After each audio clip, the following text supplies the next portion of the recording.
Hi everyone, my name is Vanessa Wickerin, and this is my near-death speech for my public speaking class. In 2012, on a hot summer's day, at the very young age of 8, was a day that will most likely stay with me forever. This significant day of my life taught me the importance of family. It taught me that you do not realize how much you appreciate and love someone until they are taken away from you. It is one of the hardest things that I have been through, but it gave me a new perspective of the world as well. The first thing I can remember about that day is my grandma surprising me and telling me that my great-grandpa, and her were all going to go and meet some friends at the local Mexican restaurant for some lunch. I remember the cool breeze of the warm afternoon. I also remember the fuzzy dandelions that were in front of the house. We drove down the beautiful winding roads with the flowers along the sides. I remember the lavender air freshener my great-grandma had in her car. When we got there, I noticed how beautiful the restaurant was. There were so many bright colors and designs everywhere.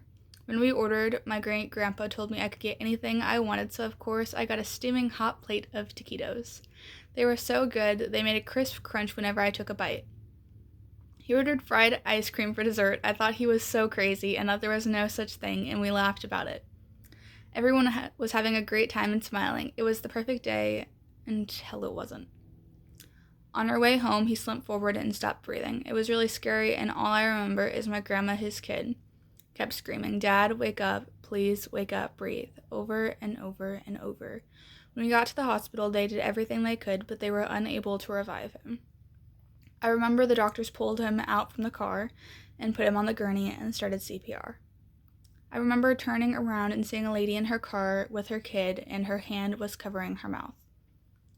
And that's when it finally clicked in my head the gravity of the situation. They wheeled him in the hospital, and after what seemed like forever, they gave us the news. I called my mom crying, and she came to the hospital. I ended up going to my other grandpa's house, and my mom stayed at the hospital with my family, who also came to the hospital to say their goodbyes, and that was it. My grandpa was gone, and he was never coming back. I never realized before how quickly everything could change. You could have the most perfect day in the world, and at the end, it could be one of the most heart-wrenching days of your life. The beautiful winding roads with the flowers do not seem as beautiful anymore, but it still reminds me of him and the good times we had before he was gone.